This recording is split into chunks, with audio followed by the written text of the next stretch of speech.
दिल साथ नहीं जब से पागल ये जवानी है, मेरा दिल है एक शोला, मेरा हुस्न पानी है, दिल प्यार का है जोगी, दिल प्यार का है रोगी, मेरे दिल राजा। किसी ने हिप टॉप बोला, किसी ने हिप हॉप बोला, परी नजर जो बाबू साहेब की का कहले उन्होंने लॉलीपॉप बोला। कोमल कली हूँ और कन्या कुमारी, कहे डेरालू होई प्रेम के पुजारी।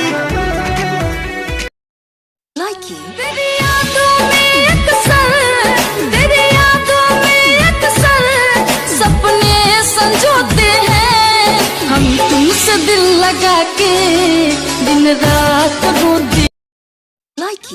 अगर प्यार से देखा नहीं मुझको